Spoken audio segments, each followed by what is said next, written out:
remembers toilet paper shortages during the pandemic? Nobody wants to revisit that. So with prices creeping up and supply chain disruptions for a variety of reasons, in this video, I've got 10 non-food essentials that every homemaker should pick up now. Let's get it started. Category number 1 for non-food essentials that every homemaker should stock up on now: toilet paper and personal hygiene items. We do not want to revisit their toilet paper shortages of the past, so make sure you've got some toilet paper, and not just one big pack, but 2 or 3, because as Granny Karma says, 2 is 1 and 1 is none. So you should also always have at least 3 large packs of toilet paper in your pantry. In addition to toilet paper, you also want to pick up some baby wipes. These baby wipes are great even if you don't have a baby. You can use them for personal hygiene needs, and you can use them to just wipe off for personal cleaning and that kind of thing. So definitely you want to pick up some baby hygiene wipes.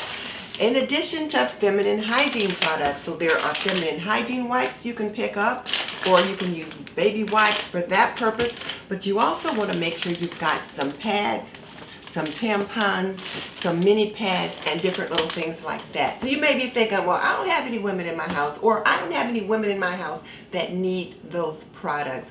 But you might have someone in your family that needs those products, or you might have someone that visits and in a pinch they need these products. And there's nothing worse than being caught off guard. You don't have the things you need. You're rifling through the bathroom of someone's home and they don't have anything in there either to help you out of a sticky situation.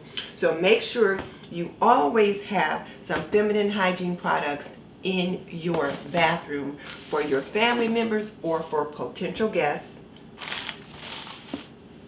And then of course, facial tissue. Now you might be thinking, well, you can use the toilet paper to blow your nose on. Yeah, you can, but facial tissue is always nice to have because you can use it not only to blow your nose, you can use it to remove makeup and for a number of other things. Now, if your budget is tight and you absolutely positively have to limit what you can pick up, then maybe facial tissue might not be on the list this particular time, and you're just going to get toilet paper and use it for everything.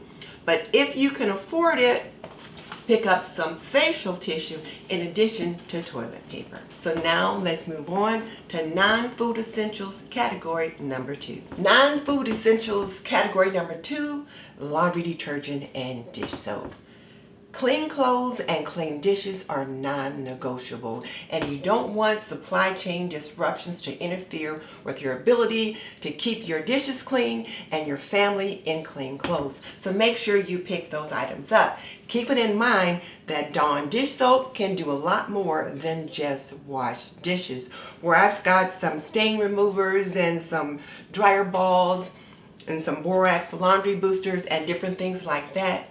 If you absolutely positively have to cut back on things, then your Dawn dish soap can help you with stain removal and even clean up greasy tools and different things like that. So if push comes to shove, I can use my Dawn dishwashing liquid to suds out some clothing in the sink. I can use it to clean up my countertops as an all-purpose cleaner, and it can even clean up greasy tools. And when it comes to dish soap, don't forget to pick up dishwashing pods.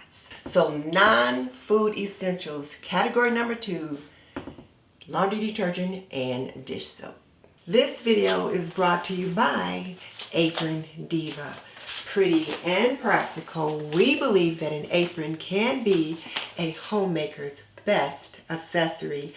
Visit us at www.aprondiva.com. Non-food essentials, category number 3, toothpaste and personal hygiene items. And just like the prices of everything else that you try to pick up to manage your family in your home, personal hygiene items, the prices are going up on those things as well. So you want to stock up on body wash, the particular ones that you like. So body wash comes in a variety of different fragrances and price points, and they have it for adults, they have it for children. Pick up those things that you need. Body lotion Because one thing you hate is for your skin to get all dry and flaky. And then of course, toothpaste and toothbrushes. You want to make sure you have plenty of those, and not only plenty for your family, but you want to have extra for the occasional visitor. And then mouthwash, because of course we do need to keep good oral hygiene. So mouthwash is something we want to make sure we have. And then of course deodorant. You want to make sure you're picking up the kind of deodorant that you like. So should there be a supply chain disruption, you've got the kind of products that you need for your family, and you're not just stuck with what's on the shelf. And other personal hygiene products include razors and bar soap. And if you have children, you'll want to be picking up toothbrushes that are smaller, that fit into little mouths, or you might prefer a toothpaste that is more child friendly, maybe something that tastes like bubble gum, or just some kind of toothpaste that your child will accept a lot more easily than some of the ones that we adults tend to use. So make sure you are stocking up on the personal hygiene items that you prefer for your family now. And category number 4, for the non-food essentials that every homemaker should stock up on now, basic first aid and medicine. Basic first aid and medicine. So when we look at basic first aid and medicine, I've got just a little first aid kit that I put together for my home. And in it, I keep things like Band-Aids, and I've got Band-Aids of different sizes in here. But I also have like some large packs of Band-Aids depending upon what kind of scrape my family member might get into. And in addition to that, I've got some anti-itch cream, because kids are, even adults, are always getting into something that might be a little bit itchy. So you might want to have some anti-itch cream, something like that. As well as some pain medication, something like acetaminophen or Tylenol or Aleve, some aspirin, different things like that. And then of course you got to have some cold and flu medications, and I am making this video during cold and flu season, so some of the medications that people typically like to treat their family with during cold and flu season may not be as readily available. So pick up those things now ahead of time before your family members are ill, so that you have them. In our home, we like to use Theraflu, and so here's some Theraflu syrup that you can just pour out and take it that way. I like to have the little tablets in a cup of water so that I can sip it like a tea. I prefer this, hubby prefers that, but I have them both so that I have what's needed for my family. Keep it in mind too, these are adult preparations, so if you've got children, you want to make sure that you're picking up the child preparations for those. And then I like to have these Airborne Originals around. They're just little lozenges with vitamin C, just to kind of help boost the immune system. So I think those are nice to have on hand. And then speaking of cold and flu, you want to make sure you've got some tea to treat that cold and flu. I like to have this throat coat. I also like to have this herbal cold care. And then of course you gotta have some honey to help treat that cough. So when you're looking at basic first aid, these are just simple little items that every homemaker should have on their shelf.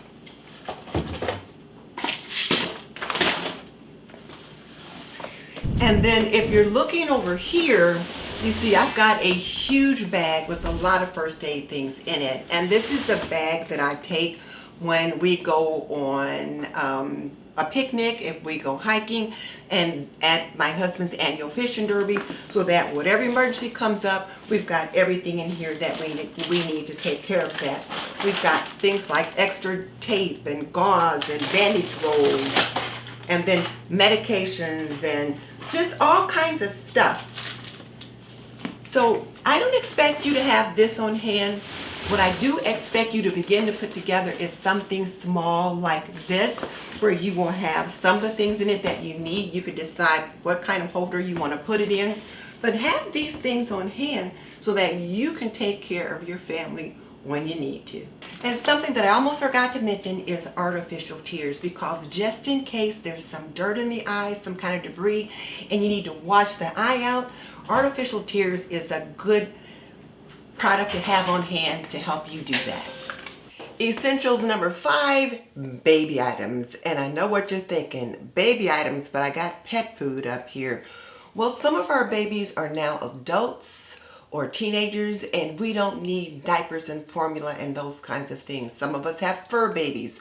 So if you have fur babies, make sure you're picking up pet food, and you want to have extra pet food on hand, so in case for whatever reason, weather or whatever, there's a supply chain disruption and you can't get out to the store, you want to make sure that you've got additional pet food on hand for your fur babies. Now, for those of you that have babies, in addition to baby wipes and diapers, pick up extra formula. And I have to say, when I was at the grocery store the other day and I saw the price of formula, I was appalled at how much formula costs today. But if that's where we are, that's where we are. So make sure you have some extra formula on hand for your baby. Now let's say you're a breastfeeding mom and you're thinking, well, I breastfeed, I don't need to buy formula. But we never know what situation we might find ourselves in. So it's always good to have just a little bit of canned formula or purchased formula on hand in your pantry. And then diapers and wipes and all those things you need to take care of that little darling. And let's say you use cloth diapers. You don't use disposable diapers. It's always good to have disposable diapers in a pinch. And of course, these baby wipes you can use for a lot more than wiping up your baby's bottoms. So when you're looking at category number 5, baby essentials, we have to be sure that we're looking after our human babies as well as our fur babies. So if you need things in these categories, make sure you pick them up. And whether you have a baby or not, a fur baby or not, you can always use wipes. Coming in at number 6 on our list of non-food essentials that every homemaker should pick up, multi-purpose cleaning supplies. You just have to be prepared. If the store runs out, you've got what you need. So one of the first things I like to always make sure I got on hand is bleach, because you never know what kind of an emergency you're going to need that requires that. Next thing I want to have is vinegar, because you can clean so many things with vinegar.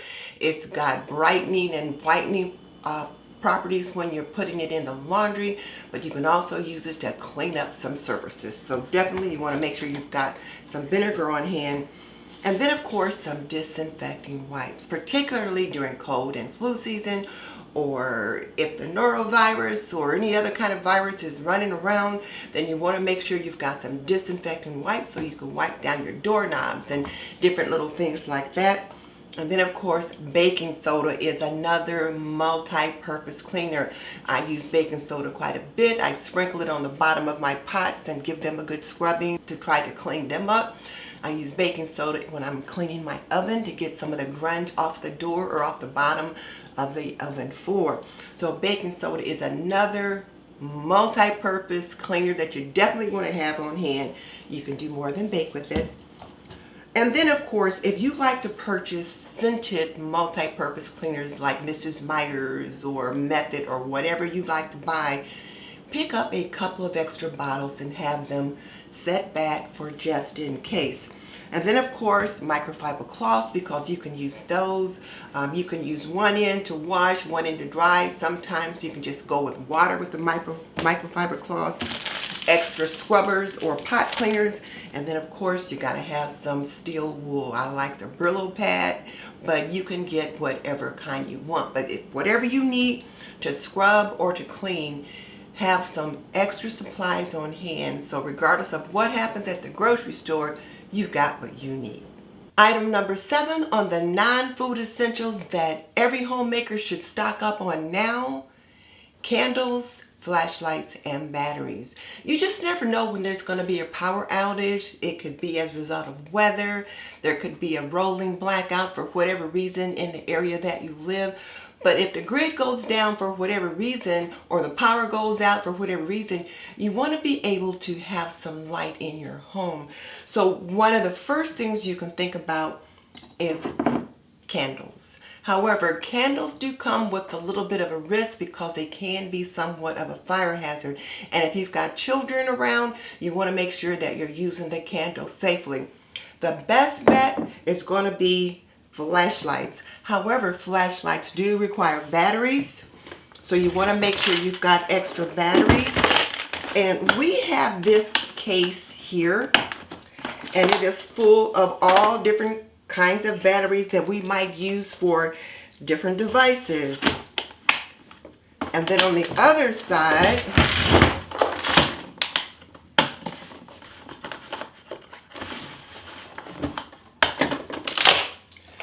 are some of the larger batteries that we might use in flashlights such as this. The ones for these type of devices aren't in here. My husband has them stored somewhere else. I'm not sure where, but we got them around here somewhere.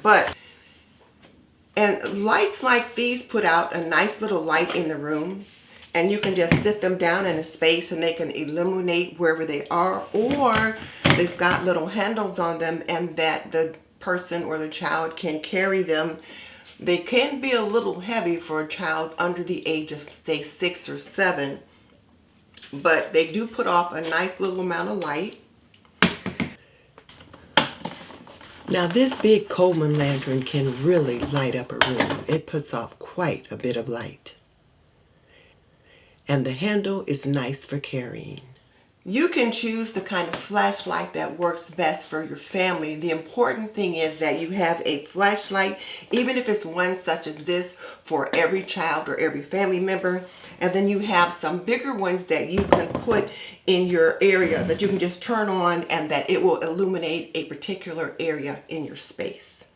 So flashlights, candles, and batteries, definitely an essential. Oh, and if you're going to have candles, you're going to need something to light them with. So you want to have some of these little combo packs of wind-resistant utility lighters so that you can light the candles. So be sure to pick up some of those. And as I mentioned earlier with the candles, you want to make sure that you're using the candles safely and properly and never leave a candle unattended in a room. Coming in at item number 8 is a simple cooking backup. And you get to choose what that cooking backup looks like. One simple option is a cast iron Dutch oven. And this one has a lid that I can put some charcoal in the bottom. And one of the things you want to do when you pick up your charcoal, because you're planning ahead, is you're going to get some charcoal that is pre-treated. It's the easy lit kind, so all you have to do is just put the fire to it. You don't have to use any lighter fluid. Put your charcoal here, and then you can place some kind of a grate like that over the charcoal once it's nice and heated up. And then you can put this on top and you can cook something in this pot. Something else you want to make sure you have on hand is a tea kettle so that you can boil water.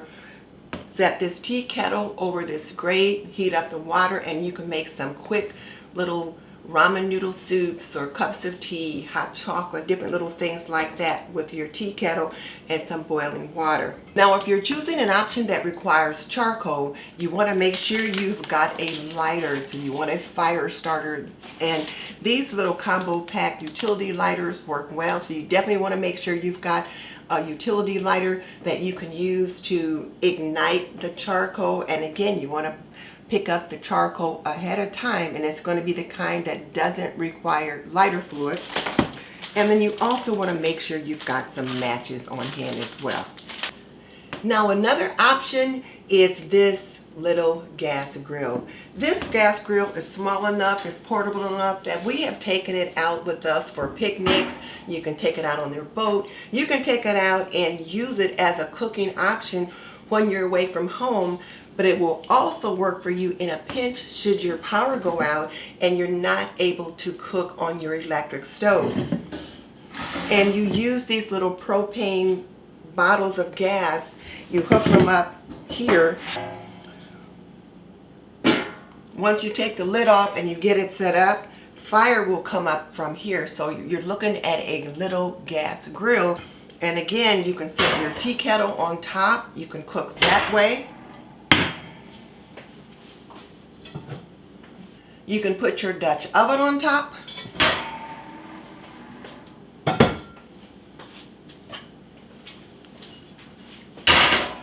Or you could put whatever kind of cookware you want.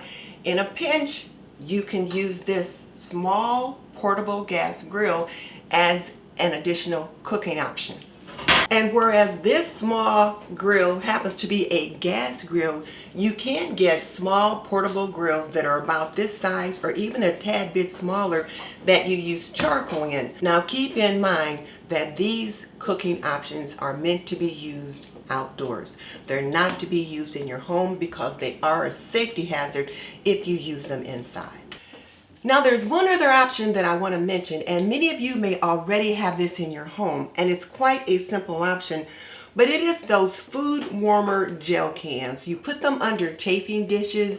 You see them at catering events all the time. These little gel cans that sit on the counter underneath the chafing dishes. They put an aluminum pan on top in a little frame, and it keeps the food warm. If push comes to shove, you can fill one of those aluminum pans with water and heat it, and then you can set a little a tea kettle or something like that over that to heat it up. So that is just something else to keep in mind. I don't have that to show you because I don't use those kinds of things in my home. All the things that I'm showing you right now are things that I already have right here. I've planned ahead, and these are things that I already have. So as you begin to pick up your additional cooking item, you're going to think about what's simple, what's going to work for you and your family, and what's going to fit your budget. And one other option that I might recommend is if you've got a fireplace. A fireplace is certainly an option that you can use to cook over. People used to cook over fireplaces for generations. However, you're going to have to make sure you open the flue before you attempt to use it. I will admit, one time I decided to surprise my husband. I was going to have this little fire lit when he came home, have a nice little romantic evening set, put the logs in the fireplace, got it lit up, and next thing I know, my house is full of smoke. I didn't know what to do. I had to run across the street to get one of our neighbors to come over, and the first thing he said was, "Did you open the flue?" And I'm like, well, what is that? Well, my husband had always taken care of the fire before, so I didn't know that was something I needed to do. So if you're going to try to use a fireplace to cook over, make sure you open the flue and get some proper instruction ahead of time as to how you could use your fireplace to cook over if you had to do that. You want to plan ahead so that should push come to shove, you know what it is that you need to do.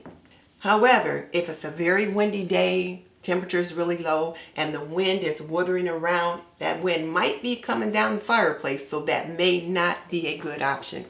But if fireplace is an option you think you might want to try, remember, we're planning ahead, so you want to get some instruction on how to use the fireplace for that purpose in an emergency situation. I am making beef stew over a campfire.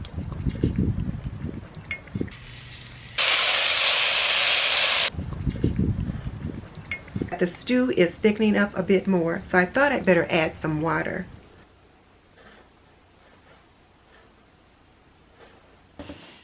Item number 9, puzzles, books, and coloring supplies. Things that can keep your children occupied. Now this is way down on the list, but it may be pretty important if your kids are restless and they're driving you crazy.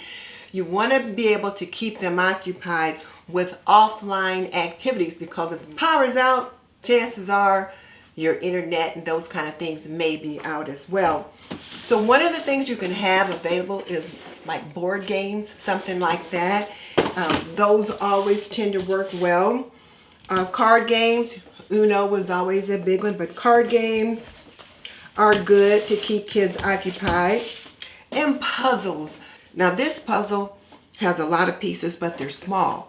But if you've got children, you're going to want to have puzzles with larger pieces. So you want to make sure you plan ahead and pick up some of those. And when it comes to coloring supplies, make sure you have the kinds of things that your children prefer. But plenty of markers and crayons and colored pencils and coloring books with different kinds of papers and that kind of thing in there, just to keep them busy. And then, of course, books to read. Now, reading could be a little tricky if the power is out. So remember, category number 7 was having flashlights and things like that on hand. And this particular book is called Donovan Gray, Lost Cities, and it's written by my grandson, Carlton William Green Jr. I'll link it in the description box just in case you want to check it out. But certainly keep the books on hand that your children may need. Now, something else you want to have on hand, it is a battery-operated radio. This can help you get updates on whatever the situation is in your particular community. In addition to that, this one is a combination radio and CD player. So if you've got some old CDs that are something that the kids enjoy listening to, you can pop those in. And the nice things about these kind of radios is that not only are they battery operated, but you can also plug them in. The important thing though is to plan ahead and make sure that you have the batteries that you need for this device. And you could buy the batteries ahead of time and put them in your little battery case that I showed you earlier.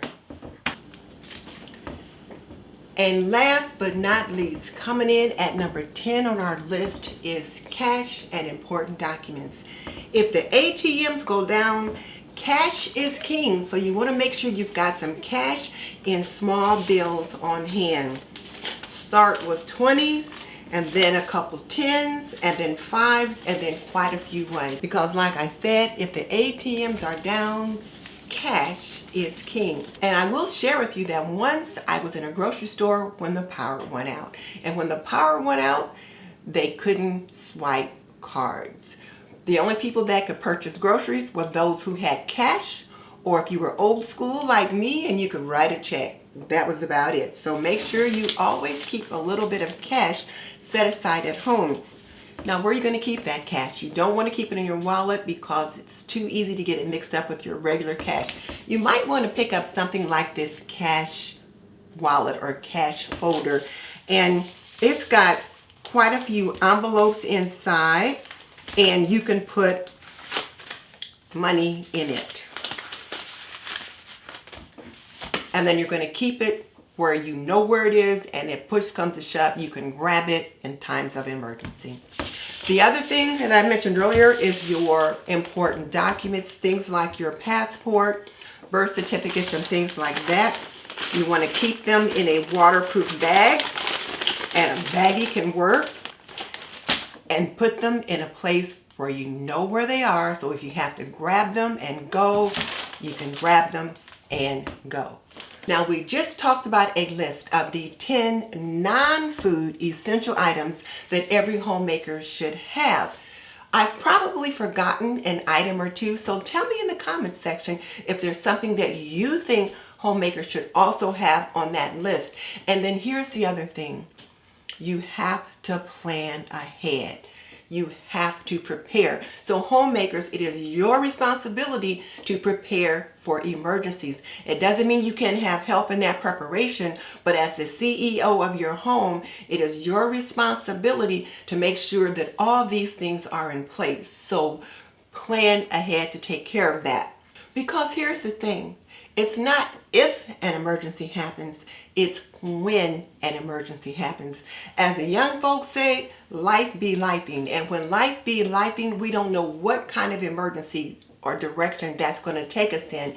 So all we can do is prepare as best as we can. For more homemaking and homekeeping inspiration, and particularly information on being prepared, watch this video next.